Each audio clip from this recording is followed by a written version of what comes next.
All right, the Big Ten tournament will get going underway. All of it on the Big Ten Network. And our guest, you're going to see her in the studio all week. She's going to live there all week in the BTN studios. Speak of former Northwestern great and Big Ten analyst Sammy Nettling, back with us. She liked us the first time, so didn't say no this time around. How you doing? I'm doing well. I'm doing well. It's mayhem. It's postseason softball, and yeah, I'm excited. What you're looking forward to the most going into this week? Oh man, I think just much like the regular season title, the tournament feels pretty wide open. Obviously, Northwestern back-to-back champions in the regular season. They definitely come in, I feel like, as the favorite, but outside of the top four seeds, like 5 through I want to say 10 or even 11 were undecided going into the last day of the regular season on Sunday. There's been a lot of movement. There's a ton of teams sitting around, like I think it was like a lot of teams sitting around 10-10 coming into the final weekend, and it's just been a battle. It's been pretty interesting where like the middle of the conference is just the parity is crazy. So I'm excited for some of these rematches from regular season series to come to light this week, as well as some new matchups that we didn't see. So yeah, a lot up in the air, a lot undecided, and I'm excited to just see some good postseason softball. Well, let's start with the Big Ten champs, Northwestern. They regular season champs again, second year in a row. They're the number one seed. They're the favorites, but they still got a lot to play for. I think they have a chance to play for a top 8 seed, which would mean you would host a regional and a super regional, which is an easier path than to get to OKC. Northwestern last year, remember, got there on the road in the super regional with that wild super regional against Arizona State. It'll be remembered. What's your thoughts on the 2023 edition of the Wildcats?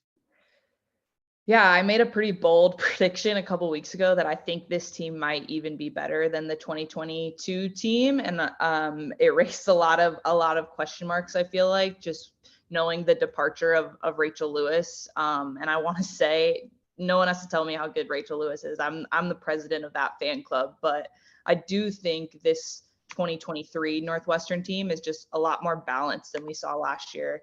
The offense, even you look at, I felt like the 2022 team was pretty top heavy with the top half of their order. And I just think you're seeing a lot more diverse, skill sets 1 through 9. I think they finally have, a solid DP in the emergence of Kansas Robinson. The first year has just been incredible since really having consistent playing time as a starter. I think Skylar Shellmeyer is playing her best softball in her final year. I think Jordan Rudd is just the most consistent that you can have behind the dish and offensively. But I think Katie and Zedak are more consistent this year from a power perspective, as well as just gap to gap, getting on base. Their strikeout numbers are significantly lower. And then you just add a lot more speed. I think, again, the first years, Nader and Robinson, I just feel like specifically on the base pass, they're playing at a little bit faster pace. And again, Rachel and Skylar pretty much owned the speed game last year. But I just think 1 through 9, they just have a little bit different feel to it. And then even their pinch hitters, like off the bench, 1, 2, 3, even into their fourth option, I think they're all batting like 300. It's pretty incredible. And then of course in the circle, like they finally have a 2 to Danielle. Boyd has really stepped up. Even Cami Henry has taken some good solid innings for them. So I think when you look at a regional, and even going into Big Tens, when last year you would see in 21 innings in a weekend, you would see Danielle pitch 16 of those innings, if not more. She hasn't had to take on that type of workload, and it's benefited them. So just a really more balanced approach to this 2023 squad. I think it's their title to lose, right? It's going to be really interesting. And I do think this is a team that is very aware, just because of the experience that they have of what's on the line this week in terms of NCAA implications. Is it OKC or bust for this team, considering the core that's bad? I mean, that's hard. I know it's it's a big goal, but I know that a lot of them came back to make that return trip last year. Is it to that level here with Northwestern this postseason? For sure. And I think again, this is a team that you talk to Coach Drohan and the rest of the coaching staff. They did not shy away from the expectations of what coming into this year was going to have, knowing the experience and just the maturity of this group, right? 5 fifth years, 8 returning offensive starters, and they've really embraced that level of expectations. I know, for a lot of people, their non-conference wasn't, super impressive. But I think if you have someone who has really paid attention to the schedule that they've played and the type of product that they've put on the field, you can dismay any type of doubt that comes their way of, okay, well, they had a bad loss to Clemson. Yeah. And then they came back and they played a really tight game. They took the 1 and 2 team, UCLA and Oklahoma, to 2-1 ball games, and Danielle Williams didn't pitch an inning in either of those games. And so I think for this team, it was about cutting those goals that they have into, smaller pieces. So yes, OKC or bust is the final, is the grand one. But first it was, can we repeat? Okay, they've done that. Now for this week, it's, can we win this tournament? It's something that they didn't do last year. And then of course, hosting a regional is on that list. Hosting a super is something that they did not do last year. So I think they've done a good job of having like mini goals within the larger season goal. But I do think this is a team that has their eyes on things far bigger than just being repeat Big Ten champions. Of course, they're the top seed in the Big Ten. The surprise, perhaps to some, is the number 2 seed, and that's the Indiana Hoosiers. Shonda Stan and company. What a year they've had. Coach Stan's gonna lead Indiana to the NCAA tournament for the first time since she's gotten there, and the first time in a long time for Indiana. How has she turned this program around to the point where their names should be called come Selection Sunday night? This is one of the most explosive offenses, I think, in the country, by far in the Big Ten. But I think you look at the numbers, they probably have the best offensive freshman in Taryn Kern. She's been absolutely unbelievable this year from the power numbers we've seen. But you look at kind of what Stanton has built, even from going back from year one. They were a team that because of the personnel that they had offensively, they knew that they were going to kill you on the base paths. They were going to, steal 100 bases a year. They were just going to be very active, force the defense to feel their pressure and make mistakes. They still have that, identity in them. They play a very fast game on the base paths, but now you add in the power where you don't even need to really do that as much as they have previously. But I mean, they're a team that they have 70 plus home runs and 100 plus stolen bases this year. Like, the balance there, the versatility in their offense is crazy. And, you look at, again, 1 through 4, you got Bassett, Kern. Minnick is probably, in my opinion, the most crucial part of this offense because of the protection that she gives to Kern. And then you have Sarah Stone as well. You just have these really big bats offensively that just have a lot of speed, have a lot of different, weapons in their arsenal. And I got to give it to their pitchers as well. Brianna Copeland has emerged as one of the best two-way players for sure in the conference, and definitely in the conversation nationally as well. Last year, she was really just used like secondary as a pitcher, if you will. She was mainly a hitter, can play the corners for them. And she's really stepped up as their ace. And she's done a good job. I mean, I think she's got 20 wins on the year. That's definitely the biggest question mark in their skill set is in the circle and defensively, and they don't shy away from that. They'll be the first ones to tell you, we got to keep the ball in the park, we got to keep them off the bases, and we got to play clean D because we're not going to get 12 strikeouts in a game. But if they can do that, they get all of their confidence from their offense. They believe if you score 14, we'll score 15, and they just have this crazy belief. Stanton is known for it. I mean, you saw it at Marshall. She just gets players to buy into the program and to the way that she runs things. And this team is just, it's dangerous when they take that belief and run with it.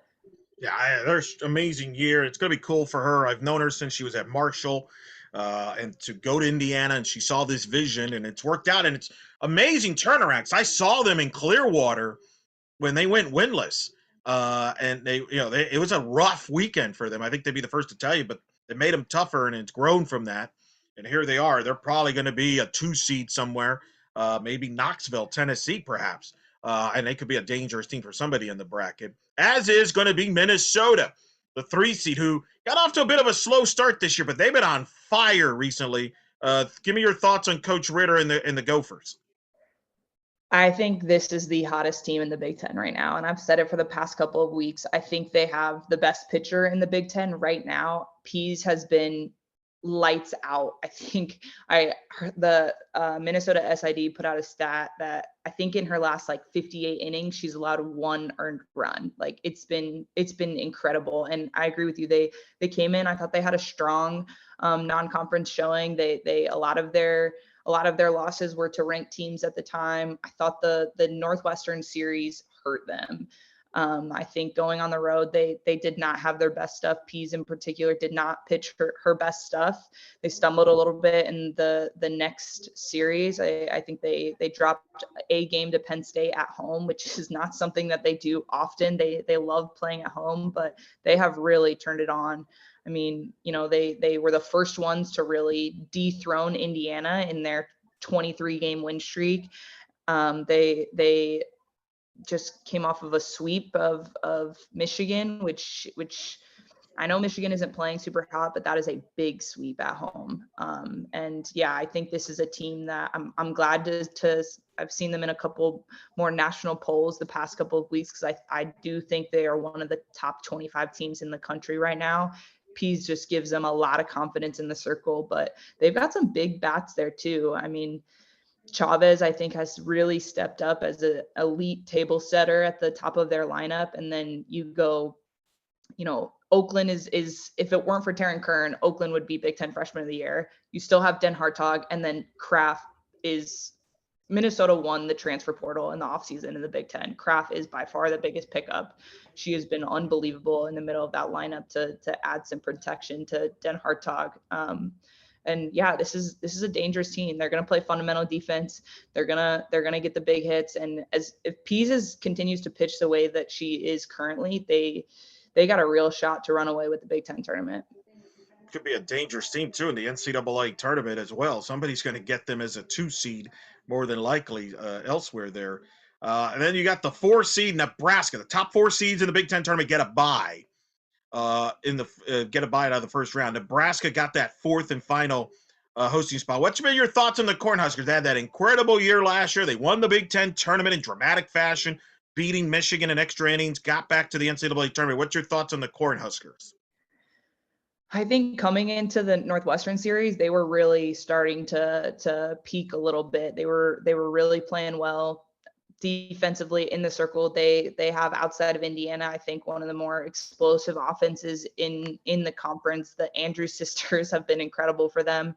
But I think that Northwestern series really was a tall task to come back from emotionally. I mean, they very well could have taken 2 of those 3 games, the second and third games of that series. They were up by 4 in the second game, up by 5 in the third game, and Northwestern comes back and has a rally late in the game to sweep them.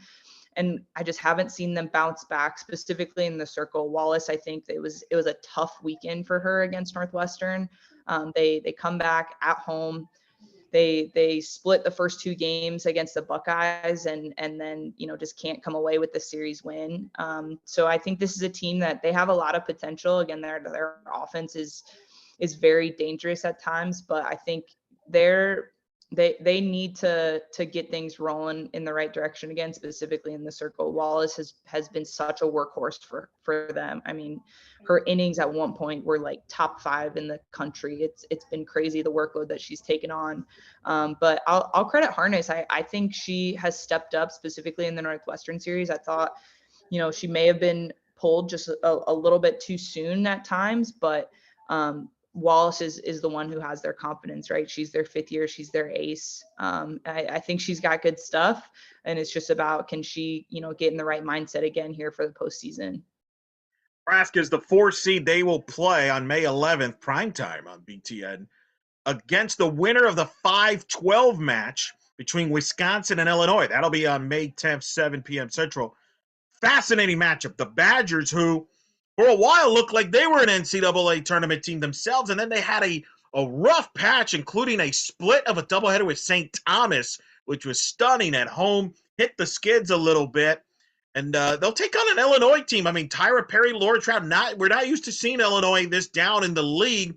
What are your thoughts on these two teams here, Wisconsin, Illinois, that is going to have to make a big run to make the NCAA tournament, maybe win the tournament with what are certainly capable. I've been kind of surprised that Wisconsin and Illinois are in the positions they're in.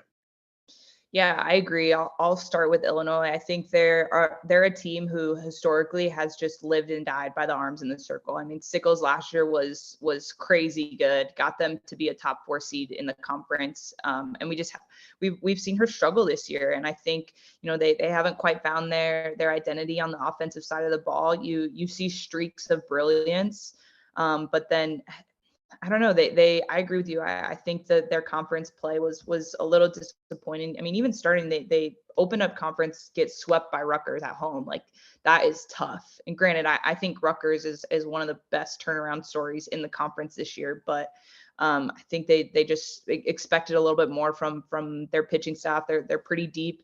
They're a more veteran team in the conference. So definitely, a team with postseason experience is always dangerous this time of year.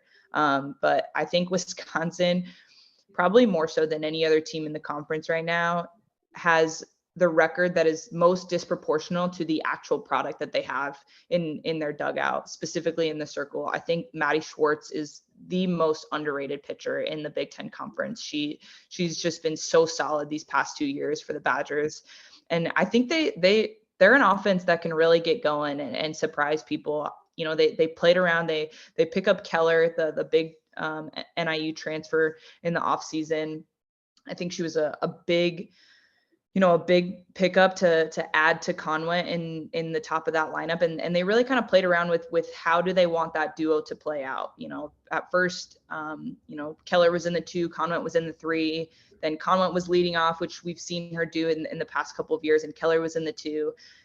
As of late, they've been running with Keller in the 1, Conway in the 2. I think that's the best kind of combination to have Keller get on base and have Conway be able to bring her in. But any team this time of year that has a deep bullpen, which Wisconsin may have the deepest bullpen in the Big Ten, is dangerous. So definitely an interesting matchup.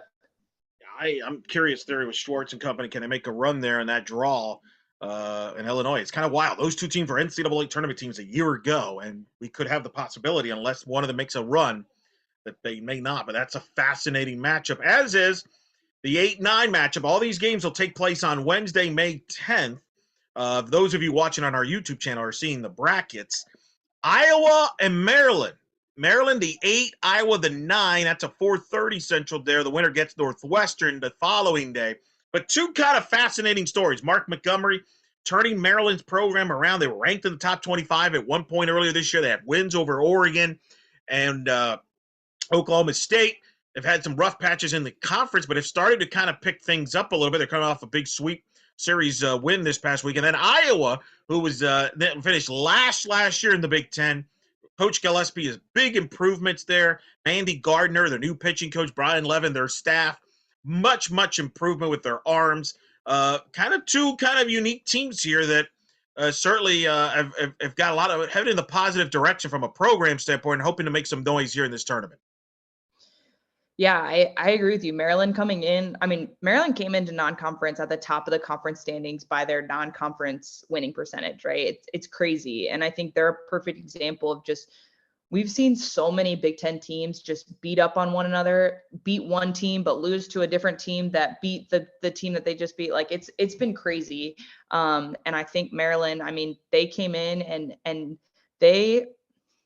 they have all of the pieces to be a really strong team this year. They've got two really, strong aces in Schlotterbeck and Weish. Weish really kind of, helped them go on a run a little bit in last year's tournament that really, I think, has propelled them into the 2023 season. They have at times what can be a dangerous offense. Like in Indiana, they have a lot of speed as well as a lot of power. And we've just seen them be kind of spotty this year. So I am interested to see, how does this team really turn it on in the postseason. But Iowa is sneaky.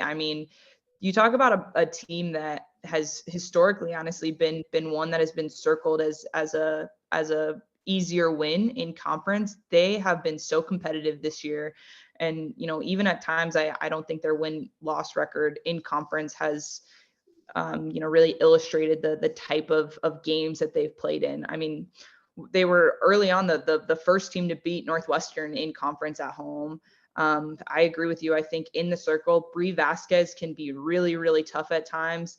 I think back to, early on the same week that they played Northwestern, they also played a doubleheader against Nebraska, and Vasquez shut down a very explosive Husker offense. And that freshman Adams, I mean, she pitches with a ton of confidence.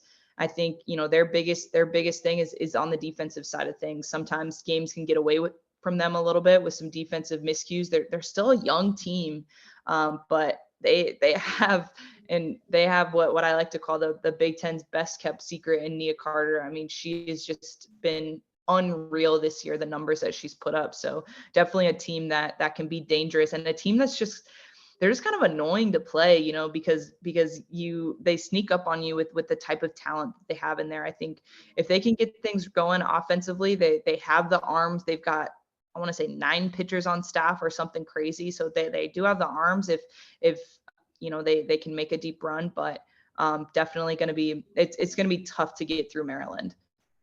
It'll be interesting there. Iowa, Maryland, the winner plays Northwestern. The game that I think a lot of people are going to be watching on Wednesday, for sure, across the nation. 7-10 matchup. Penn State, Michigan, 1:30 Big Ten Network. This is a monster game for a lot of reasons for bubble people. I tell you, you better get a lot of airtime, Sammy Nettling. I better see you a lot in the coverage because there's a lot to talk about here. The winner of this game plays Indiana. But you got two teams directly in the bubble. Both teams inside the top 50 RPI. Michigan has dropped all the way to 49 as we record this on Monday, as we debut this on the YouTube channel on Monday, which is very high. Penn State's 45. This is a monster game.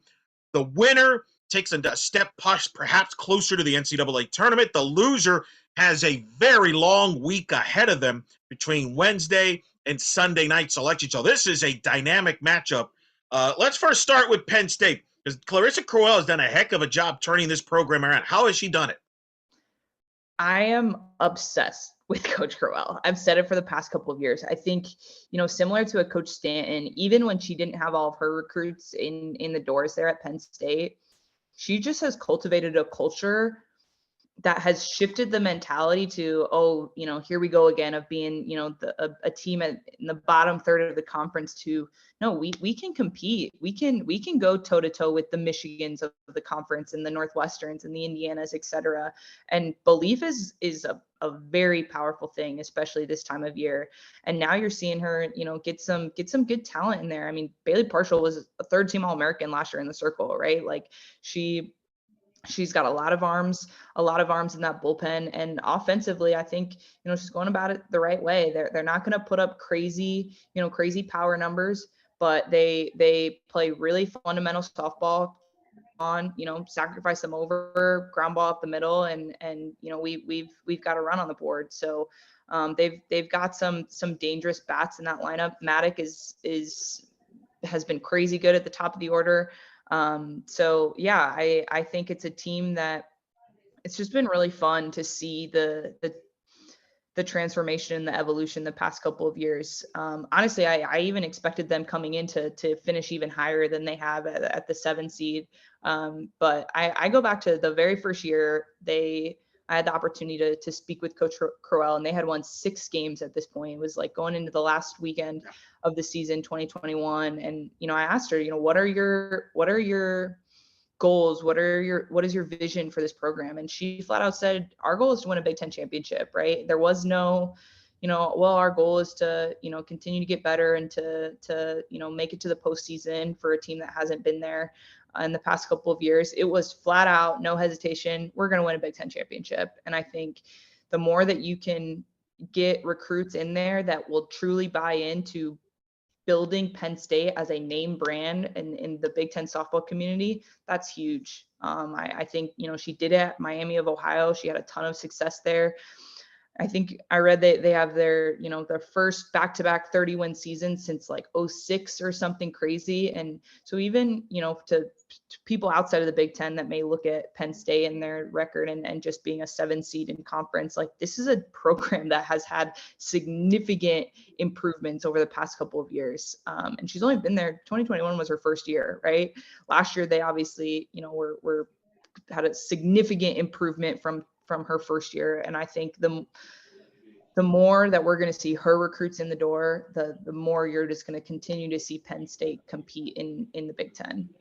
Guys, I'm in the conversation to possibly make the tournament, and if they make a run, considering the draw they have of Michigan, potentially, and then Indiana, and then potentially a Minnesota or an Ohio State, you win those games. If you're Penn State, you're going to play your way in to the field.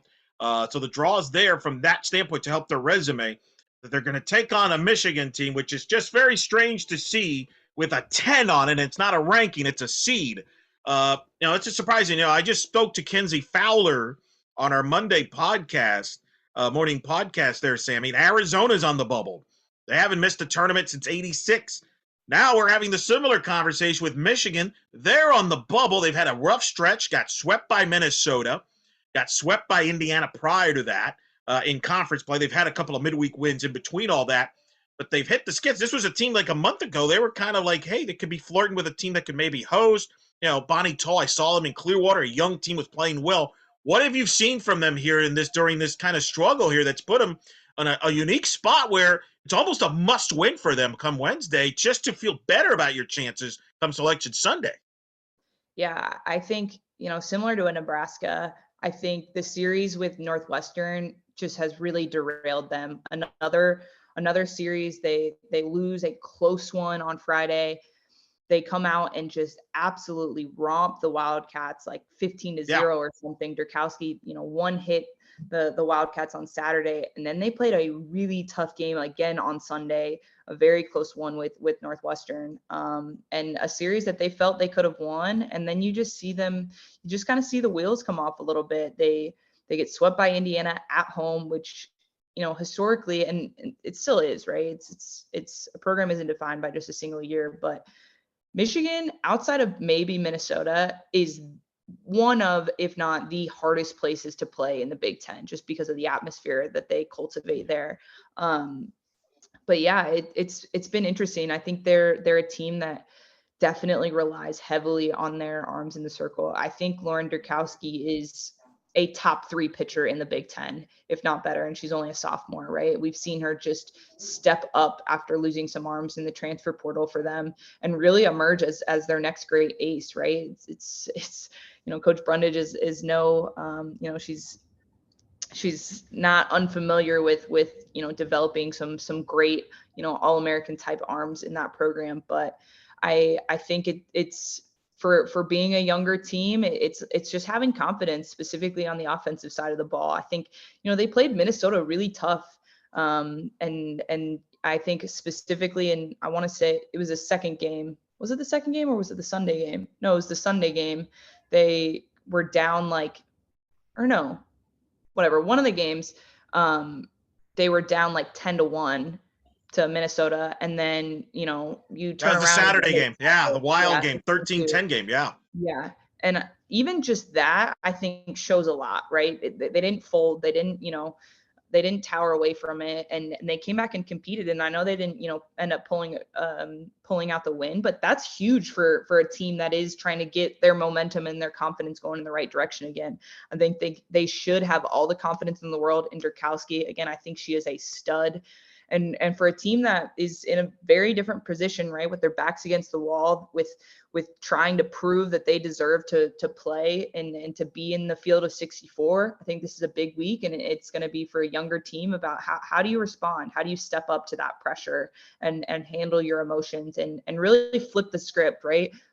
The regular season is over. This is a completely new season. You take that first game as the start of a completely new season, and how do you show up?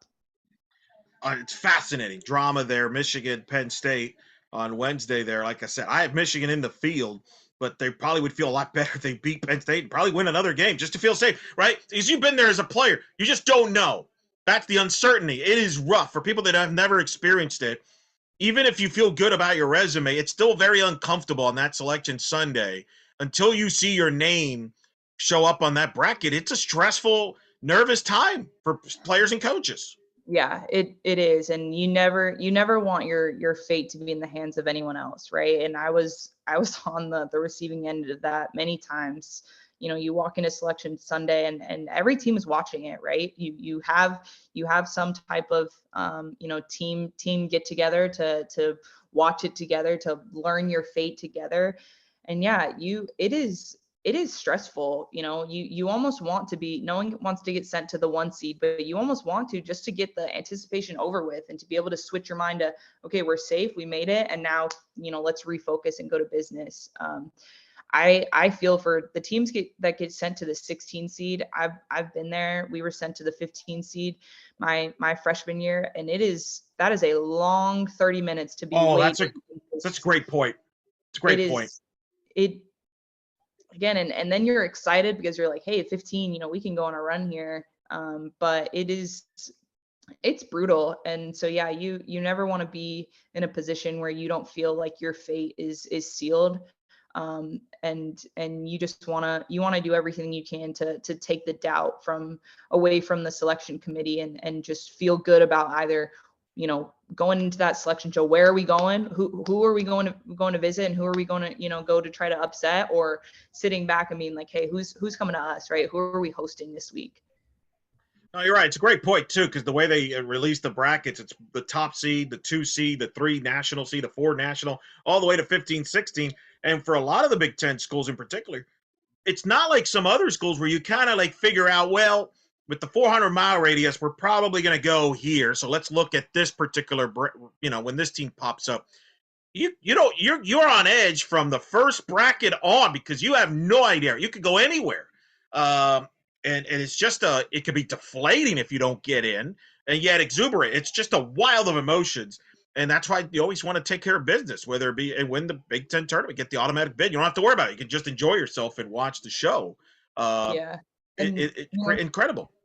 some coaches are have a different style to it, right? Where they want to be bracketologists themselves, and you see a name pop up and they're like, okay, that's good, we were expecting that. And others don't want to have anything to do with it, and really just want to just take a step back and say, hey, wherever we end up, we're going to go, and we're just going to treat every single name as if we have no idea the implications that come with it, right? Because that also plays into effect. There's so much outside of even your own conference that comes into play. So you may see a name that you thought was on the bubble, if not like a last out, and if they get in, there's a lot of anxiety in that room. And every program kind of takes a different approach. Every coach takes a different approach, and yeah, it's just something that you definitely want to do everything you can to just feel like you're a lock.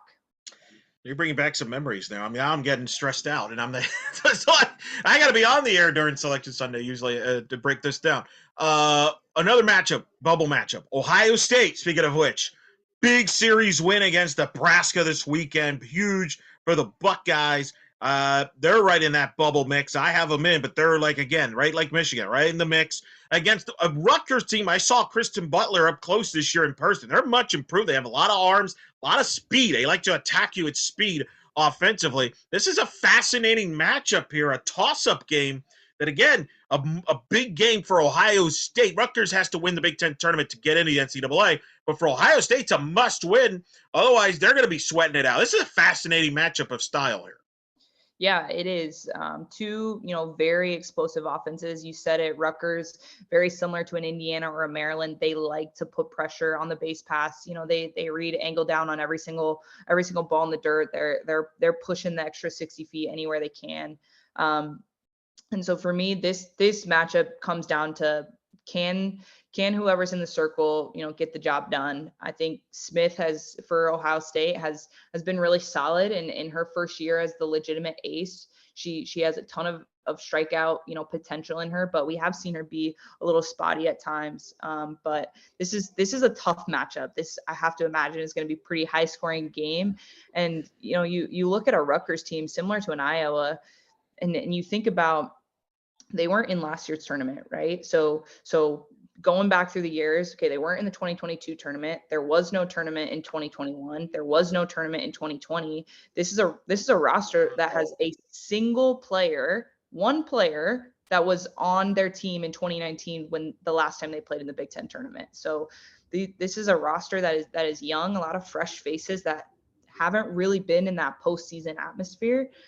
So it's exciting. It's an exciting week, and it's about, can you control your emotions?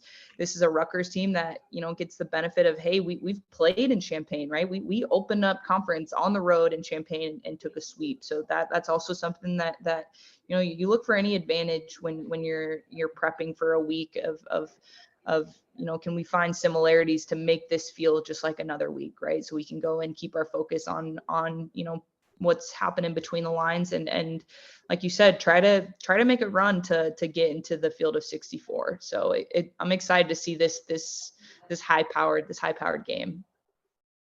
You meant with the year that the Big Ten's had with all the parity. I mean, you mentioned it the weekend. I was watching the studio, watching the games, and they were trying to figure out who's in the tournament, what seeding it is. It was kind of chaotic to follow. You needed some of those political analysts there that they use on election night to kind of figure out and forecast this type of stuff. It's like Steve Karnacki and the John Kings of the world. So I feel like it would be fitting if one of the teams that plays, or maybe a couple teams on Wednesday, they're playing Wednesday, make a run. I guess I would be surprised if it's a chalk tournament just based on how the year's gone in the Big Ten, where anybody can beat anybody on a given day. So let me ask you, who are a couple teams on Wednesday that you think, hey, don't be shocked if you see them come championship Saturday, for example, or make some noise like that? Give me a team from Wednesday and that opening day that can make some noise to watch for. Yeah, I think there's there's there's a lot. I could honestly make a case for any of them, right? But to me, it comes down to pitching at this time of year. And again, I know they're not playing hot, but Lauren Durkowski is one of, if not, top three pitchers in the conference. She's got a crazy good changeup. When she is on, she is legit. And so for a team, again, I'm really excited to see how that Michigan team kind of goes out and competes with their back against the wall. And then a Maryland team that, again, you look at just the firepower that they have in that offense, and we've seen glimpses of it throughout the year, right? You mentioned the big wins in non-conference. They came in really feeling like that they were going to finish in the top four. It's a team that finished fifth last year, just one weekend really away from having that first round bye. And they've got two legitimate aces, which is always huge, right? Like I said, pitching to me is everything. So I think they're dangerous on both sides of the ball. And then I'm going to give it to Wisconsin. I have such a love for Maddie Schwartz. I think she is tough. We saw them go on a little bit of a run last year in the tournament. They matched up with Northwestern and they played them tough. So again, this is a team that has a lot of postseason experience, pretty veteran squad. So those are my ones from Wednesday to really keep an eye out for. Is this the most wild, unpredictable Big Ten season you can remember? Just like the results every weekend was different. Like, I mean, you mentioned it. Not even Michigan, when they beat Northwestern, was 15-0. That was like a jaw dropper just by the margin. I mean, this is wide open because I know it's cliche to say everybody has a shot, but it really does in the Big Ten. There's not a major difference, especially I would say from the 2 seed on. It's not that huge of a difference. It's the parity of this league is incredible, and it's going to create a lot of drama this week. Yeah, I would say the Big Ten is no longer top heavy. That's the biggest takeaway for me. I mean, coming in, we were in the studio and we were doing, who's the matchups that we want to highlight this weekend. It's always, of course, the top three teams, where are they playing? And there was like a different top three, top four almost every single week. I mean, even top one, right? Indiana came in and won, I want to say like 13 straight to start conference. Obviously Northwestern, once they took over the number one seed or the top spot, they never wavered there. But 2 through the rest of the conference, really, like I said, I want to say there was, going into the last weekend, there was like 7 teams locked at like 10-10 or 9-11, Yes. something Yes. crazy. Yes. And so just the middle, I mean, you take a Wisconsin, they came into the final weekend of conference play 9th in the conference standings, and they jump up to 5. Like, it's been interesting. And yeah, like you said, outside of Northwestern, who did not drop a series, everyone beat up on everyone, which honestly hurts the Big Ten from a national perspective. But it's been exciting, and so it really comes down to, that's what makes the tournament so exciting. When you got one game against a team, is who's playing their best stuff that day in that game, in those 7+ innings, right? And so these matchups could just go so many different ways. Yeah. Like, it's so hard to predict because you don't know what team is going to show up, right? Take a Michigan. What team is going to show up? Is it going to be the team that took Northwestern to extras, or is it going to be the team that got almost, I want to say it was like 15-0 in one game against Indiana? It's just so unpredictable right now, the way that some of these teams are playing. I would go a step further. I could argue among the quote Power Five, as they call it, the top Power Five, I don't think there's a conference tournament more unpredictable this year than the Big Ten. I really do, and I'm not saying next year on. I mean, I could see a number of different outcomes that could come out of this. And you're like, yep, that's typical Big Ten. I mean, I know it. I follow the bracketology. I've lost sleep over figuring out all these Big Ten teams and how many of them are in the field and breaking down. It's been incredible, which is it's good content for all of us. But I do think it's an unpredictable tournament right now.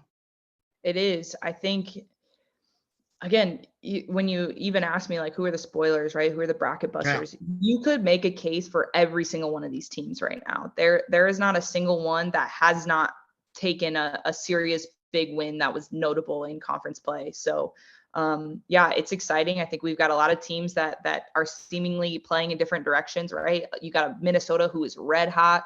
You got a Nebraska team that is looking to get in the right direction again.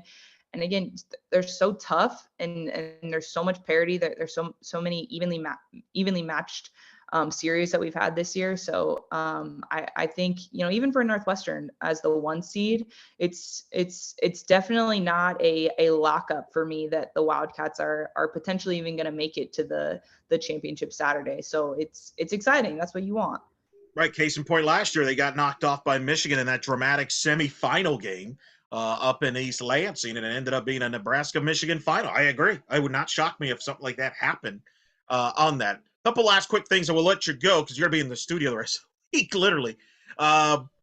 We've talked a lot about Northwestern and their postseason outlook. Of the teams like Indiana, Minnesota, Nebraska, which one do you think has the best shot to maybe win a region on the road and make some noise, make a deep run in the postseason? I know you like all of them, but is there one or two in particular you like, hey, I like certain things they have that they're going to bring to the table at a regional?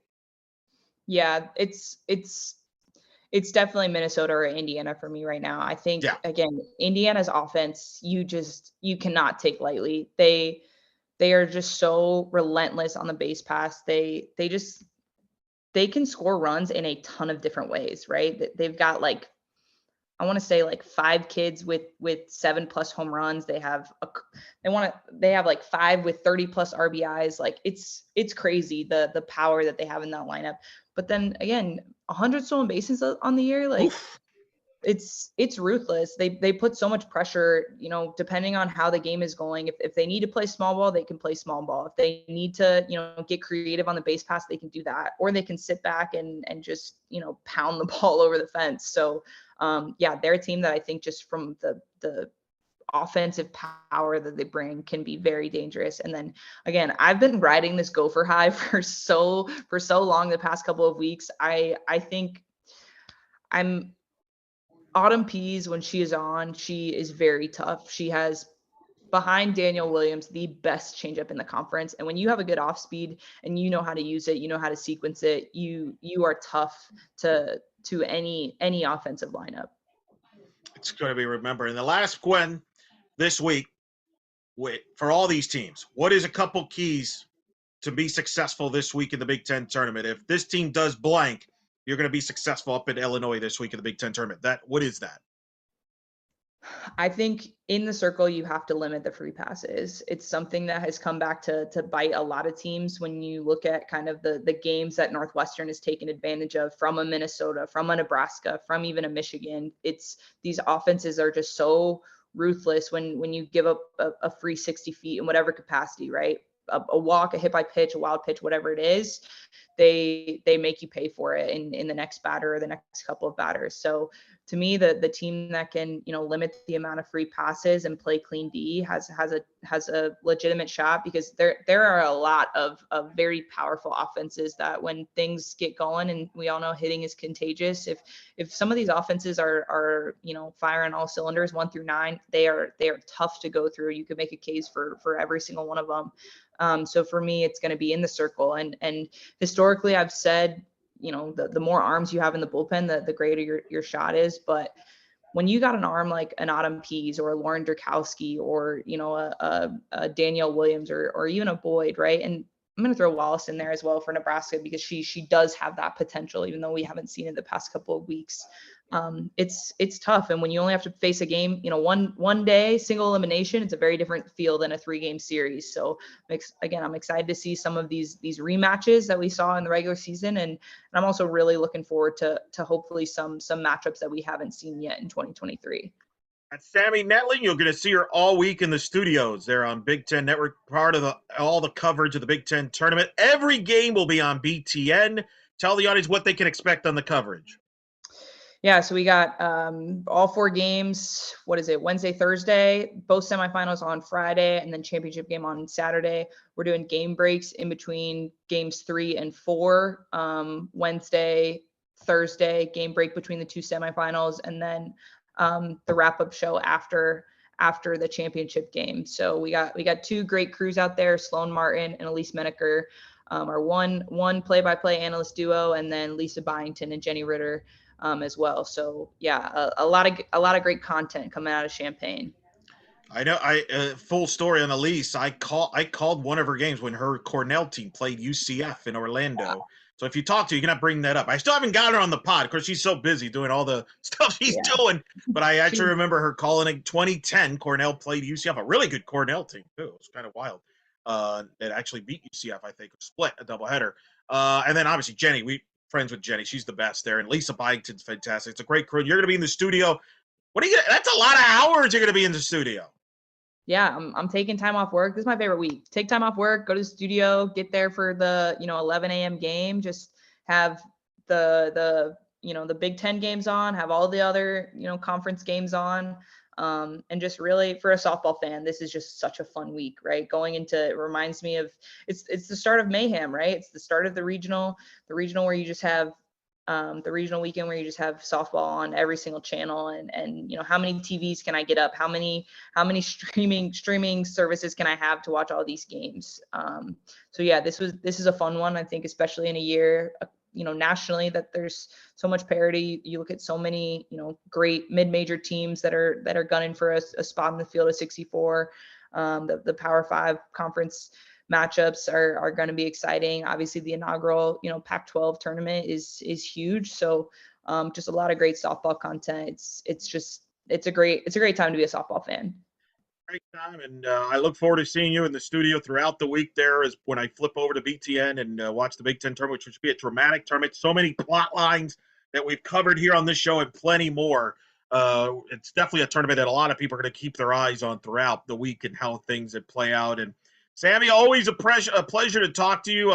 Great to have you back on the show. I know it's getting busy with your regular work and the studio work, but I know it's a good problem to have. But awesome to have you once again on the show. And thank you for your analysis and expertise. It's always a pleasure.